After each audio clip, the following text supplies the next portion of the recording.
Unfortunately, I've been plagued with injuries from such a young age. I had a lot of early success, but I think pushing my young body too far, it had repercussions. But I guess the first big main injury for me was I had a patellar tendon tear in my left knee. I actually got picked to represent Team England at the Commonwealth Games in 2018, and I couldn't go because of this tear. I ended up having the surgery on the day that I was supposed to fly out to Australia, which was that wasn't very easy to overcome. So I guess that was my first surgery. It was my first elongated recovery time period, and that was, I guess, the toughest injury that I've had to come back from.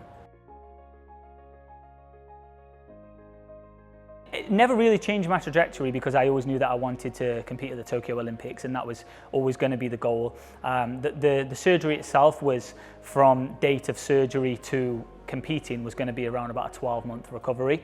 I guess 9 months of that getting over the surgery and 3 months getting ready to jump.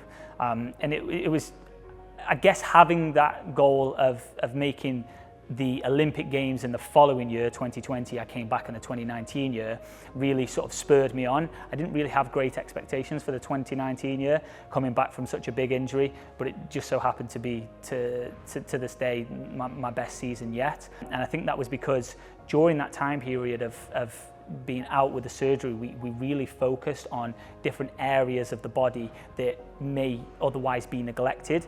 When you're training, it's hard to fit in every single element of the body to train. And again, with that time off, I was able to really work on the nitty-gritty and the minor muscles which assist and balance. And again, you just sort of not forget about, but there are more important muscles and more important training sessions to be had.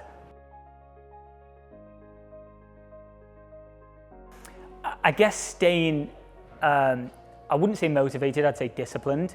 You're never going to be even fully fit, 100% fit. You're never going to be 100% motivated all of the time, but staying disciplined and understanding that there's a bigger picture at the end and there's a light at the end of the tunnel. You're going to be competing again, and you get to then work fully towards your goals. Discipline to me means staying on track with everything that has been set by maybe a physio, a doctor, your coach, the support system that you have around you. It's staying on track with everything that has been set for you. And again, back to my previous point of you're able to work on the nitty-gritty. That stuff's boring. It's not the fun stuff that you want to be doing. It's not the jumping that I want to be doing, or the running that different events may want to do.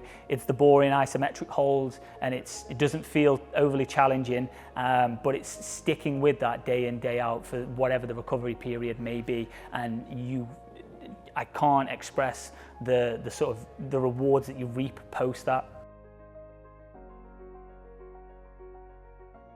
For me, it was setting goals and setting goals each day. I think small, achievable goals is very, very important, because the morale that you get from achieving a goal it's hard to sort of replicate. So if you set yourself achievable goals on a day-to-day basis, then that goal, which seems a million miles away and maybe something that is your wildest dream, will become achievable. You build this confidence up that you're achieving every single goal that you set. So why aren't you going to achieve the goal of becoming an Olympian? Or why aren't you going to achieve the goal of becoming a world champion, whatever your goal may be? I do, of course, first and foremost, family and friends. I have an amazing sort of family and friends group that are always there to back me.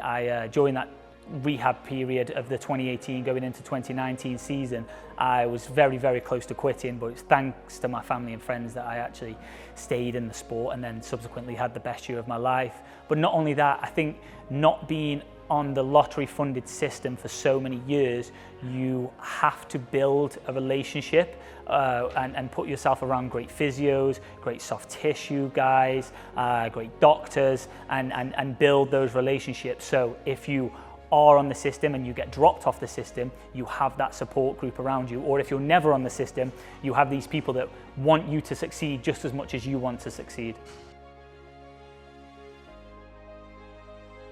Stay focused, that's the main thing. And I did touch on it before, but setting yourself little goals each day for you to achieve.